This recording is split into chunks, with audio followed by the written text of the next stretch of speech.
Joe, as we wrap up here, Sherrone Moore was asked about his quarterback battle that he has at the University of Michigan. Your thoughts on this Sherrone Moore and QB battle with Keene and Underwood?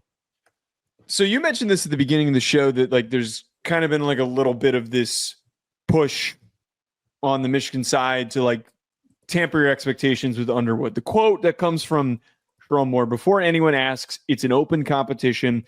There is no starter. When they have the team, have the team, we'll know we have our starter.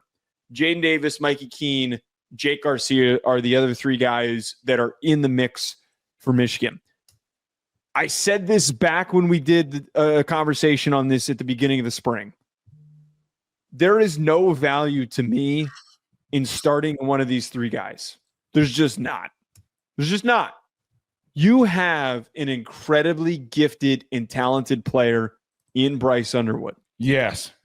Who some people are comparing to the next Cam Newton. Like that's how good he can be and how dominant he can be. He's not that good of a runner, but okay. Even if he's not ready to go, it is so much better for your program as you are growing and developing and changing and getting younger because of the weird transition from Harbaugh to Sherrone Moore. It is best for the success of your team for him to start and to learn how to play the game. Sitting on the bench is good sometimes, but when you're in this situation that Michigan's in, he needs to start. Mikey Keene doesn't get you anything. Mikey Keene might get you an 8-win season. Cool.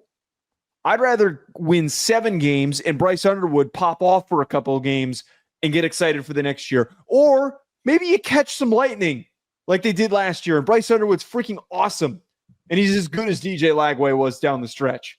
And they win 9 ball games and they're in the conversation for the playoff. That has so much more value.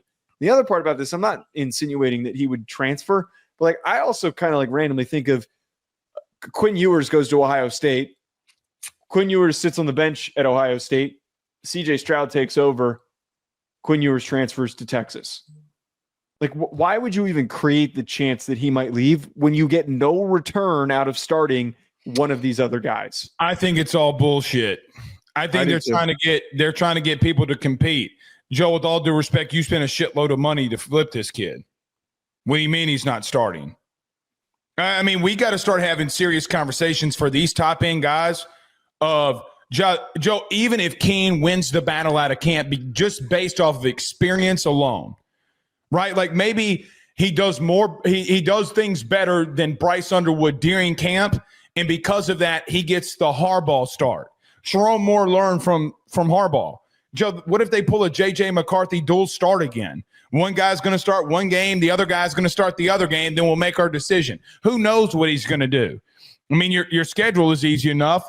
I mean, maybe not with Oklahoma. I don't know if you can do that with Oklahoma. Maybe you got to do it differently when you go off in there. But, Joe, I got to just be real with you. I mean, I agree with you. You got to run this kid out there. I will say this. When you have a guy with a lot of experience, starting or not, but just an older guy, Joe, there's a reason they brought him in. Could be for experience depth. Could be for, listen, this is going to be this kid's job. You're going to sit on the sidelines. Look, listen to us, learn.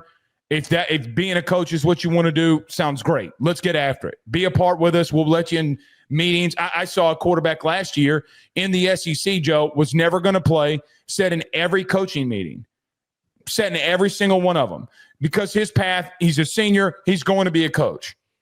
Okay, cool. By the way, he's going to be a GA at probably like 3 months.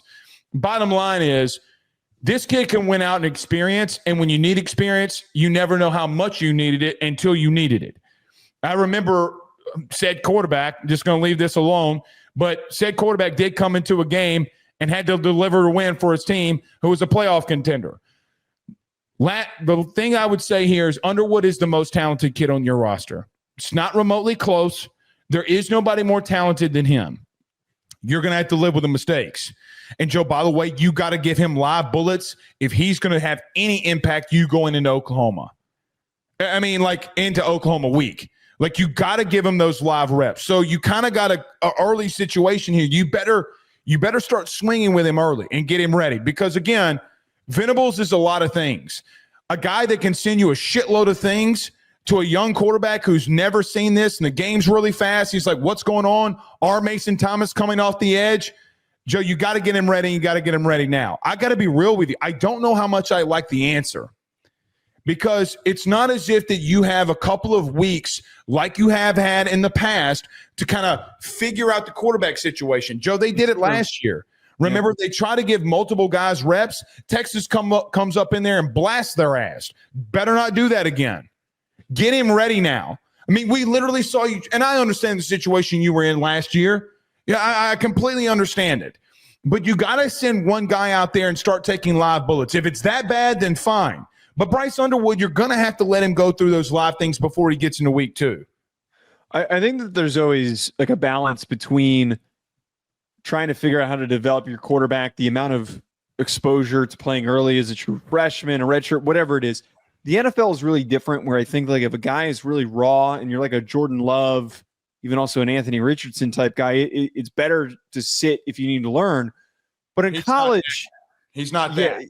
In college, you need to go play. I look at Nebraska and Dylan Raiola, and that team is slowly growing its roster. Michigan's got in a better position this year in year 2 of Sherrone Moore than Matt Rule's team last year with Nebraska. But as the team was getting better, it allowed for Raiola to go through adversity and to learn how to handle that adversity. Think about all the times that we watch second-year quarterbacks that didn't start at all the first year. It takes them a little bit. Why am I wasting time if 2026 is the year that you're hoping to make a title run?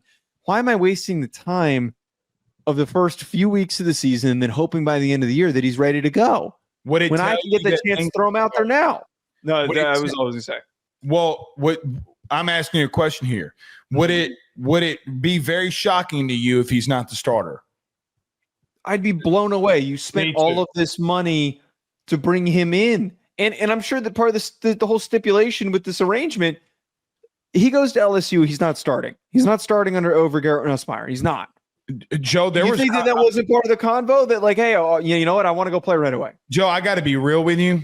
Here's my God's honest opinion. Number one, I saw the kid live, and in my like, everybody talked about Arch Manning coming out when they really should have been talking about him.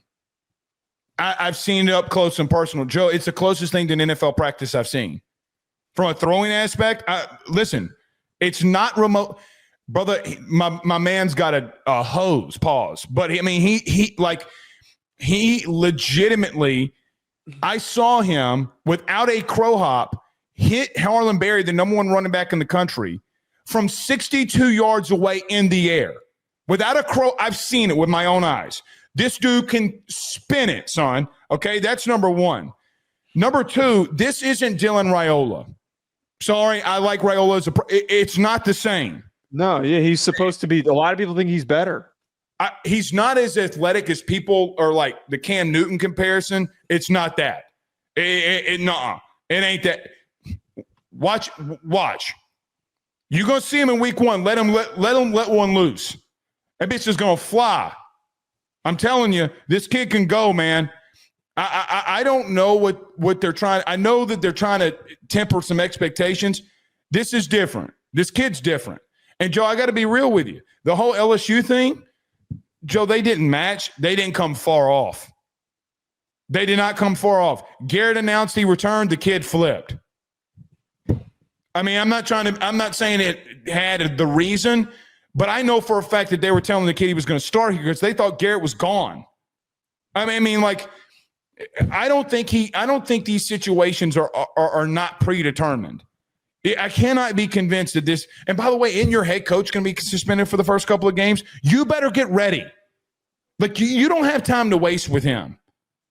That's actually that's a kind of a random, although I guess the games that he's suspended for, they're kind of meaningless.